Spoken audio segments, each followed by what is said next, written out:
The jungle exploded around us. I could feel the Sherman's steel hull shudder as the Japanese 47mm anti-tank rounds struck our front armor, the metallic clang ringing through my bones like a church bell from hell. Through the periscope, I watched orange muzzle flashes wink at us from the green darkness ahead, each one a deadly promise. My hands were slick with sweat on the turret controls as I screamed into the intercom over the roar of our Ford engine. "Driver, reverse. Get us back behind that ridge." But even as Corporal Jenkins threw the tank into reverse, I knew we couldn't retreat. Not here. Not on Saipan. Too many Marines were counting on us to punch through this Japanese strongpoint, and too many good men had already died trying. My name is Staff Sergeant Michael Tank Sullivan, and I commanded an M4A2 Sherman medium tank with the 4th Marine Division during the Battle of Saipan in June and July of 1944. What I'm about to tell you happened during some of the bloodiest fighting in the Pacific War, a battle that would cost the Japanese nearly their entire garrison of 30,000 men and proved to be the beginning of the end for their empire. But that morning, as we prepared to assault the heavily fortified Death Valley, none of us knew if we'd live to see another sunset. It was June 23, 1944, and we'd been on Saipan for 8 days. The island was supposed to fall quickly. Intelligence had estimated maybe 15,000 Japanese defenders. They were wrong by half. General Sato had turned every cave, every ridge, every stand of jungle into a fortress. Our division had been grinding forward yard by bloody yard, and now we faced our toughest obstacle yet, a valley the Marines had nicknamed Death Valley for good reason. I remember standing next to my Sherman that morning, running my hand along the 75mm gun barrel while I studied the terrain ahead. The tank, we called her Boston Brawler after my hometown, was scarred from a week of fighting. Bullet marks pocked her armor, and we'd already replaced one road wheel destroyed by a Japanese magnetic mine. But she was still fighting strong, and that's all that mattered. "Sarge, you see that?" Private Rodriguez, our bow gunner, pointed toward the jungle-covered slopes ahead. "Looks like they've been busy little bees up there." He was right. Through my binoculars, I could make out the telltale signs of Japanese fortifications, firing slits cut into coral rock, carefully camouflaged gun positions, and spider holes that could hide an entire squad. The enemy had spent months preparing these defenses, using the island's natural caves and coral formations to create an almost impregnable fortress. "Jenkins, get over here," I called to our driver. Corporal Billy Jenkins was a farm boy from Iowa who could make our Sherman dance through terrain that would stop other tanks cold. "Miller, you too." Sergeant Pete Miller, our gunner, jogged over. He was a quiet man from Oregon who'd worked in a lumber mill before the war. Behind those calm eyes was the steadiest hand with a 75mm gun I'd ever seen. Our loader, Private Danny O'Brien from Brooklyn, completed our crew. We'd been together since training at Camp Pendleton, and by now we moved like one organism. "Here's the situation." I spread out the map on the Sherman's engine deck. "Battalion wants us to spearhead and assault up this valley. Intelligence says the Japs have at least 6 anti-tank guns covering the approaches, plus machine gun nests, mortars, and who knows what else hidden in those caves." Jenkins whistled low. "Sounds like a turkey shoot, Sarge." "And we're the turkeys." "Maybe," I admitted, "but 2nd Battalion is pinned down by fire from those positions. They can't advance without armor support, and we're it. The plan is simple. We lead, the infantry follows, and we punch through to the high ground." What I didn't tell them was what Lieutenant Colonel Batchelder had told me privately. This was probably a one-way mission. The terrain favored the defenders completely, and our intelligence on enemy positions was sketchy at best. But the Marines trapped in that valley couldn't wait for a better plan. At 0800 hours, we climbed into Boston Brawler and fired her up. The Ford GAA engine rumbled to life with a reassuring growl. I settled into my commander's position in the turret, adjusting my helmet and checking the intercom one more time. "Driver, move out. Steady pace. Gunner, traverse left and keep your eyes peeled for anti-tank positions." We rolled forward into the green hell. The jungle on Saipan wasn't like anything we'd trained for stateside. Dense stands of coconut palms mixed with tangled undergrowth that could hide an army. Coral limestone ridges jutted up at crazy angles, and everything was covered in that suffocating tropical humidity that made your clothes stick to your skin and your mind feel sluggish. Our Sherman crashed through the lighter vegetation, Jenkins working the controls expertly to navigate around the larger obstacles. Behind us, I could hear the Marines of Fox Company following in our wake, their M1 Garans and bars ready for action. Contact front, Miller's voice crackled through the intercom. Muzzle flash, 2 o'clock, about 400 yards. I swung my periscope around and caught the telltale orange blink off a Japanese machine gun. I see it. Load high explosive up. O'Brien's Brooklyn accent was steady, professional. The kid had nerves of steel. Fire. The Sherman rocked as Miller squeezed the trigger. Our 75mm gun roared, sending a high-explosive shell screaming toward the enemy position. The jungle erupted in a shower of dirt, coral, and shredded vegetation. Hit, I called out. Good shooting. Driver, advance. But as we rolled forward, the jungle came alive with enemy fire. Machine gun bullets sparked off our armor like deadly rain. Mortar rounds began dropping around us with increasing accuracy, each explosion sending shrapnel clanging against our steel hull. "They're all over the place," Jenkins muttered, wrestling with the controls as a mortar round exploded just off our left track. That's when I saw it, a glint of metal in the shadows ahead. Anti-tank gun, traverse right, anti-tank gun, 11 o'clock. Miller spun the turret with practice speed, but the Japanese were faster. I watched their 47mm gun flash, and a heartbeat later our world turned into ringing chaos. The armor-piercing round struck our front slope at an angle, deflecting off with a sound like the world's largest gong. But the impact threw us all around the turret like dice in a cup. "Everyone okay?" I called out, tasting blood from where I'd bitten my tongue. "Still here, Sarge," O'Brien reported, but that was too close. "Target acquired," Miller announced with deadly calm. "Range 350. Fire." Our reply was immediate and devastating.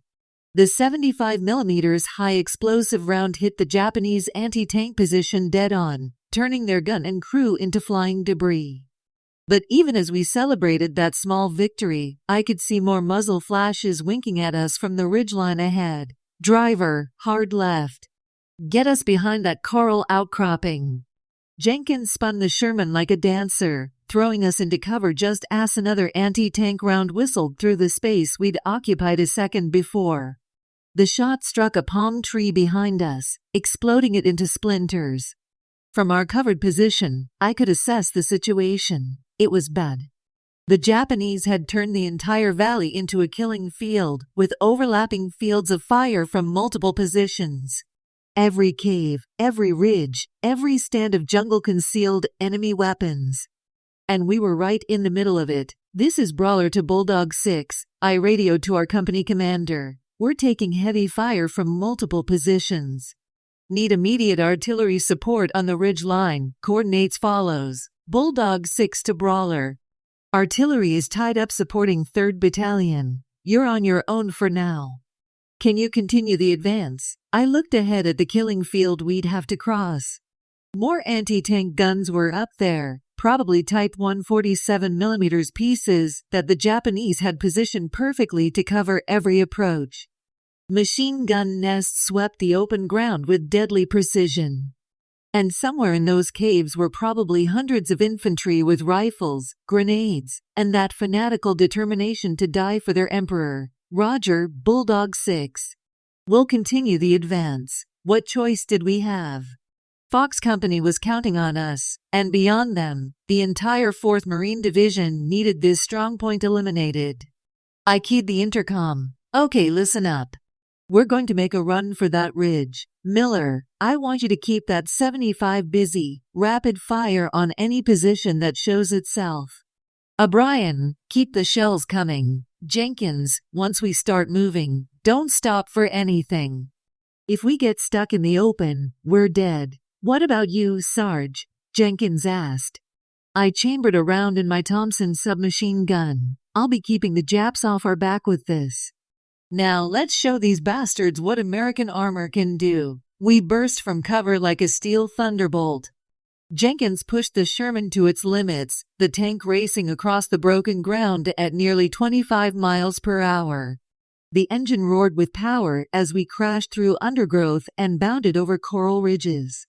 The Japanese response was immediate and devastating. Every hidden position opened up at once. Machine gun fire sparked and ricocheted off our armor in a deadly light show. Mortar rounds walked across our path, each explosion close enough to shower us with debris. And somewhere ahead, I knew those anti-tank guns were training on us. Muzzle flash, 10 o'clock, I called out. Miller's response was instantaneous. The turret swung left and our 75mm roared. The high-explosive shell struck home, silencing another enemy position in a burst of flame and flying coral. But there were so many more. As we raced up the slope, I could see Japanese soldiers emerging from spider holes and caves, some carrying magnetic mines that could cripple our tank if they got close enough. Others had satchel charges, bags of explosives they'd try to throw under our tracks. Infantry to the right, I warned, then opened up with my Thompson. The .45 caliber bullets swept the area, dropping 2 enemy soldiers who'd been trying to flank us. Behind us, I could hear the Marines of Fox Company engaging more Japanese infantry, their M1s cracking steadily. Suddenly, Jenkins threw the tank hard right. Sarge, there's a... The anti-tank round struck us before he could finish the warning. This time, the Japanese gunner's aim was true. The 47mm armor-piercing shell punched through our right side armor with a sound like the world's largest can opener. The interior of the Sherman filled with flying metal fragments and the acrid smell of burning steel. We're hit, O'Brien screamed. I could see blood running down his face from shrapnel cuts. How bad? I demanded, fighting to stay conscious as my ears rang from the impact. Jenkins checked his instruments. Engines still running, tracks are intact. But we've got a hole in our side armor you could put your fist through. That hole made us vulnerable to small arms fire, but we were still mobile and our main gun was intact. That would have to be enough. Miller, find that gun. Got him, Sarge. 12 o'clock, behind that fallen log. Blow him to hell. Our 75mm spoke again, and the Japanese anti-tank position disappeared in a cloud of smoke and flying debris. But even as we celebrated that kill, I could see more enemy soldiers moving through the jungle around us. The Japanese were trying to surround us, cut us off from the following infantry. Driver, get us to that ridge crest, full speed. The Sherman surged forward, crashing through the last line of undergrowth. As we topped the ridge, I could see the full scope of the Japanese defenses. The entire valley system was honeycombed with caves, tunnels, and fighting positions. Hundreds of enemy soldiers were moving through interconnected trenches, trying to reinforce positions under attack.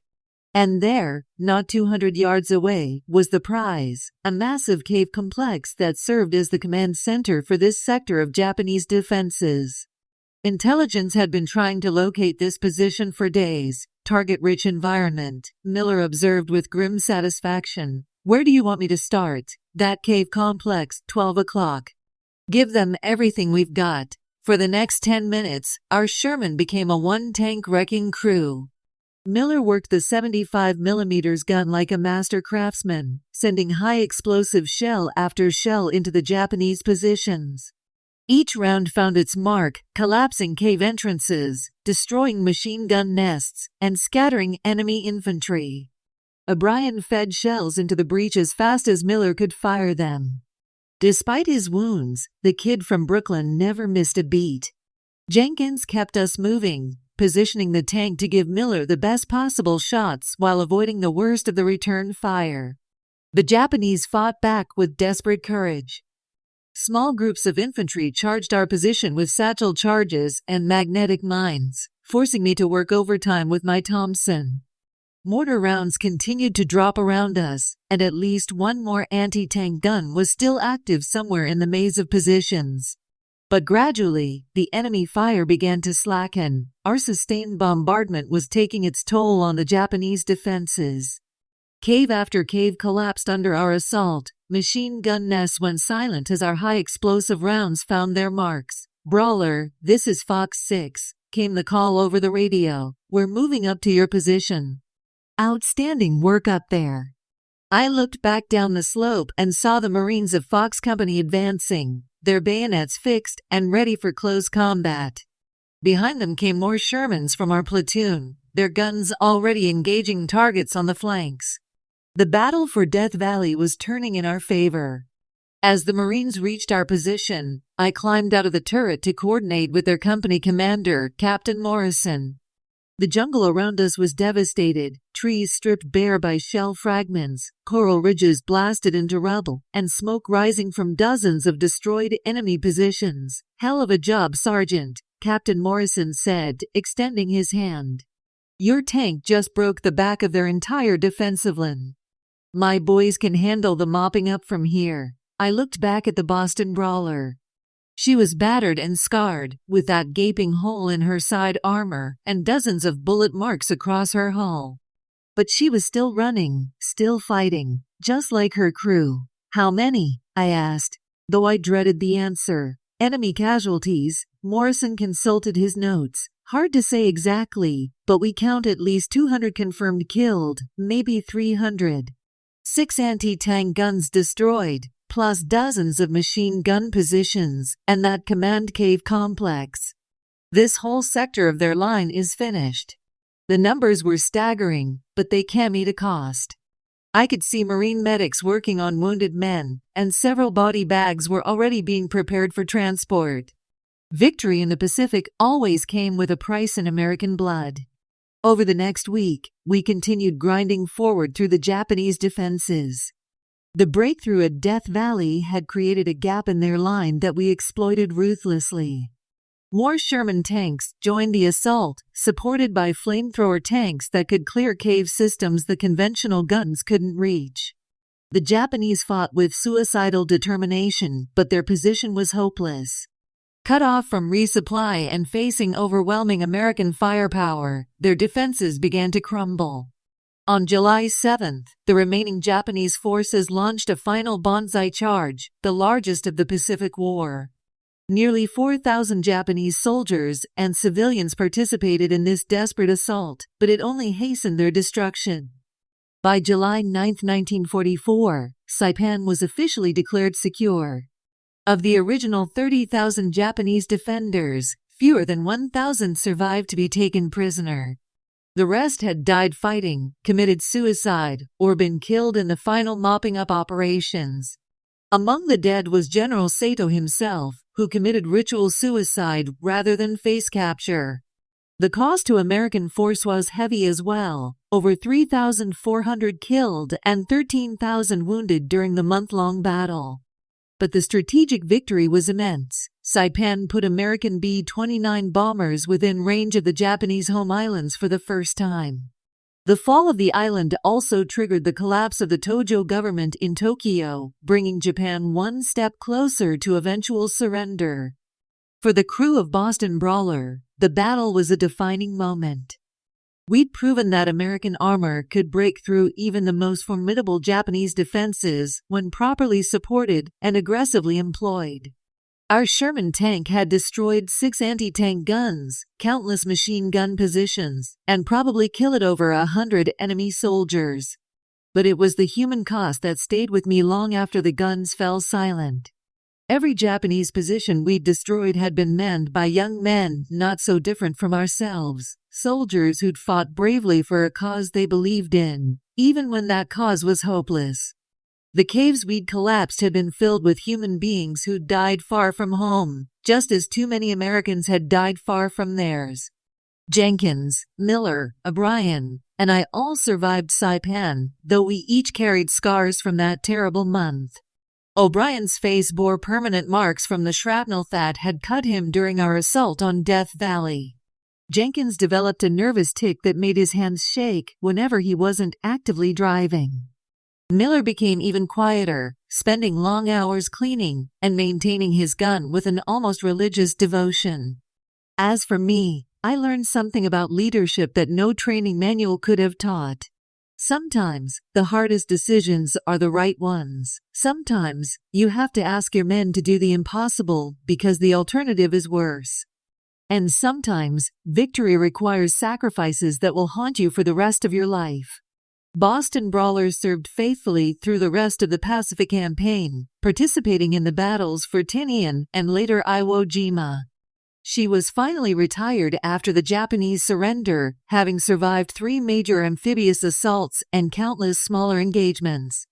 The last time I saw her, she was sitting in a depot in Guam, waiting to be either scrapped or sold for civilian use. I often think about that day in Death Valley, when 5 American tank crewmen faced impossible odds and somehow prevailed. We weren't heroes in any traditional sense, we were just ordinary men doing our jobs under extraordinary circumstances. But maybe that's what heroism really is, doing what needs to be done, when it needs to be done, regardless of the personal cost. The Battle of Saipan marked the beginning of the end for Imperial Japan. The strategic bombing campaign that followed, launched from airfields we'd helped capture, would ultimately make Japanese surrender inevitable. But it also marks something else, the moment when American forces proved they could overcome any obstacle, no matter how formidable, through courage, determination, and superior firepower. As I write this story more than 70 years later, I can still hear the roar of Boston Brawler's engine, still feel the shudder of her hull under enemy fire, still taste the cordite and fear that filled the air during those desperate minutes in Death Valley. War is many things, but it's never glorious. It's dirty, terrifying, and tragic, even in victory. But sometimes, war is also necessary, and when it is, you pray that your side has men like Jenkins, Miller, O'Brien, and the thousands of other ordinary Americans who did extraordinary things in the service of freedom. They broke the Japanese Empire's back with steel and determination, one coral ridge at a time, one cave complex at a time, one desperate battle at a time. That's the real story of the Pacific War, not grand strategy or political maneuvering, but the individual courage of men who climbed into their tanks, ships, and aircraft knowing they might not come home, but doing it anyway because it was their duty. The Japanese fought bravely and died courageously, but they were fighting for conquest and empire. We were fighting to go home to the country we loved. In the end, that made all the difference. The jungle has reclaimed most of Saipan now. Where Death Valley once echoed with the thunder of guns and the screams of dying men, tropical birds sing in the canopy of new-growth trees. The coral ridges we blasted apart have been worn smooth by decades of rain and wind. The caves we collapsed have been forgotten by all but a few military historians and aging veterans. But the sacrifice remains, in the silent rows of white crosses at American cemeteries across the Pacific, in the memories of families who lost sons and fathers and brothers, and in the freedom that their blood purchased for generations yet unborn. That's why I tell this story, not to glorify war, but to remember the price of peace. And to honor the memory of all those who never made it home from that green hell in the Pacific, where young men fought and died for ideals larger than themselves, in a time when the fate of the world hung in the balance. Staff Sergeant Michael "Tank" Sullivan survived the war and returned to Boston, where he worked as a machinist until his retirement in 1987. He passed away in 2019 at the age of 95, one of the last surviving tank commanders from the Battle of Saipan. His Medal of Bronze Star and Silver Star are displayed at the Boston Public Library, along with a photograph of Boston Brawler and her crew taken just days before their assault on Death Valley. The Sherman tank that carried them through that hell still sits in a military museum in Hawaii, her battle scars preserved as a reminder of what American servicemen accomplished in the Pacific theater of World War II. On her turret, barely visible beneath layers of preserved paint, you can still make out the words Boston Brawler and 5 small Japanese flags, one for each enemy tank she destroyed during her service. But the real memorial to that crew isn't made of steel and paint. It's the world they helped create, a world where freedom triumphed over tyranny, where democracy survived its greatest test, and where young men and women can grow up without the shadow of fascist oppression hanging over their future. That's the legacy of Saipan, and of all the other battles fought in that distant green hell where America's greatest generation proved they were worthy of the name.